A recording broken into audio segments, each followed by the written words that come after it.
Jadi pembelajaran yang aku dapat atau lesson learn aku di Prancis itu jangan kecewa, walaupun kita gagal pun ya masih ada hari esok sih untuk coba. Dan even kita jatuh, ya nggak apa-apa, nggak langsung bangkit, walaupun harus ngerangkak, harus tertatih-tatih. Yang penting kita gerak, jangan mau berhenti di tempat.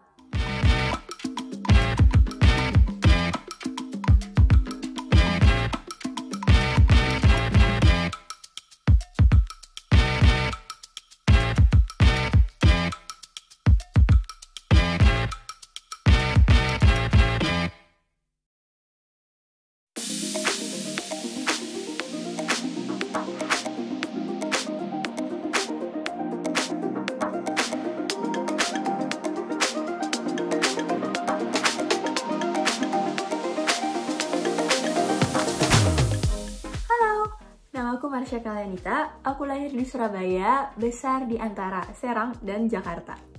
Untuk saat ini aku sedang menjalankan studi S2-ku di Universitas Paris 8, Vincennes Saint-Denis untuk jurusan ilmu transnasional dan transbudaya spesialisasi dunia Anglophone.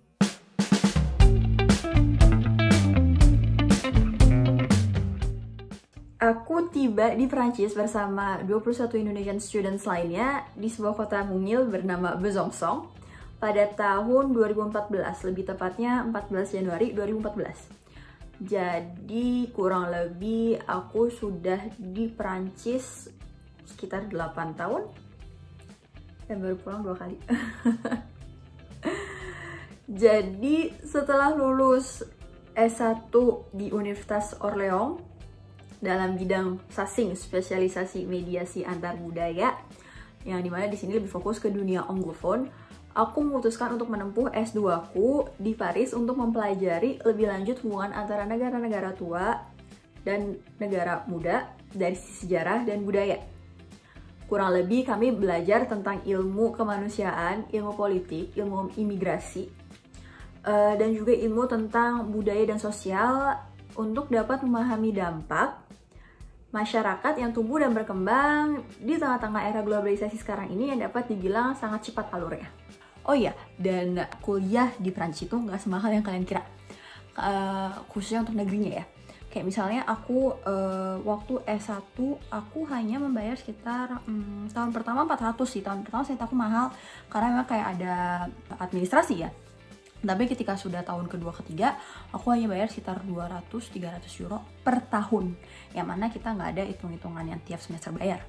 Lalu untuk S2, aku pribadi hanya bayar sekitar sama tahun pertama kalau nggak salah 400 juga. Tapi setelah itu tahun kedua aku cuma bayar sekitar 250-270. Dan sama, itu per tahun. Sudah termasuk uang kesehatan, dalam artian kalau misalnya kita ada apa-apa di sekolah. Lalu uang untuk perpustakaan, kalau misalnya kita pinjam buku kita dapat ada kartu pelajar gitu kan.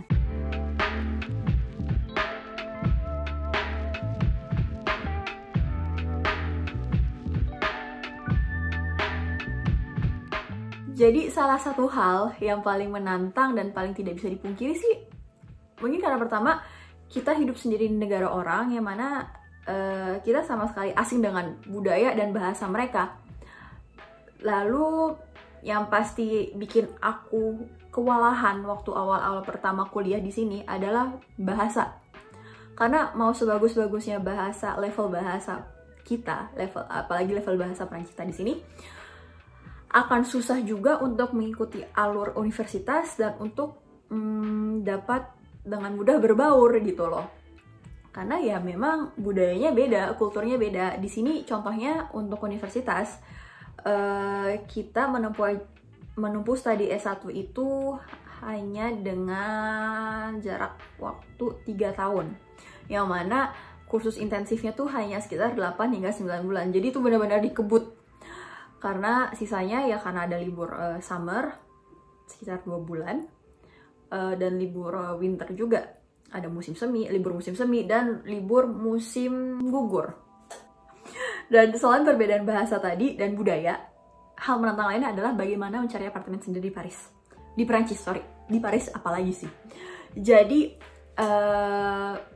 mencari apartemen atau mencari kos-kosan di Prancis itu nggak semudah seperti kita mencari tempat tinggal di Indonesia ya.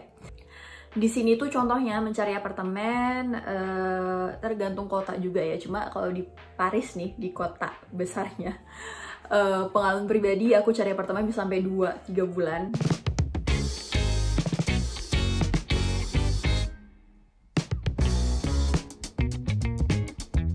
Oke, bagaimana living cost di Paris? Menurut hasil survei, Paris lagi-lagi menjadi the world's most expensive cities sama dengan Zurich ya. Aku sekitaran 600-700 per bulan untuk pengeluaranku. Tapi kalau misalnya kayak ada teman-teman aku yang sudah kerja, mereka ya living cost bisa sampai sekitar 2.000-3.000 euro per bulan sendiri. Jadi itu tergantung benar-benar tiap penghasilan dan pengeluaran kita. Di sini seperti contohnya transportasi harganya mahal banget. Tapi kalau misalnya kita kerja, kita bisa minta potongan 50% ke perusahaan kita. Jadi kita hanya bayar 50% dari harga normalnya. Jadi 50% kita dan 50%-nya dari perusahaan kita. Dan apalagi untuk pelajar di bawah 26 tahun, masih banyak hal-hal gratis lainnya. Seperti kayak masuk museum. Aku berkali-kali masuk museum Louvre, itu gratis. Jadi, terus teman aku barusan kemarin ngerayain ulang tahun yang ke-27. Dia langsung shock gitu, kayak harga museum tuh pada naik. Jadi kayak masih ada untungnya sebagai pelajar berusia 26 tahun ke bawah.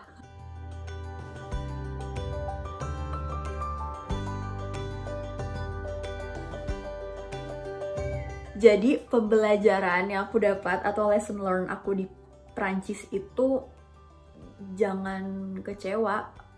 Walaupun kita gagal pun ya masih ada hari esok sih untuk coba. Dan even kita jatuh ya nggak apa-apa, nggak langsung bangkit, tapi yang seenggaknya kita gerak gitu loh. Walaupun harus ngerangkak, harus tertatih-tatih, yang penting kita gerak, jangan mau berhenti di tempat.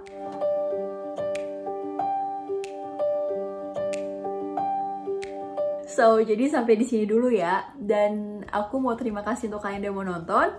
Dan sebenarnya masih ada banyak hal yang pengen aku ceritain. Jadi kalau misalnya memang ada hal yang mau ditanyakan atau apa, bisa langsung kontak aku. So, see ya.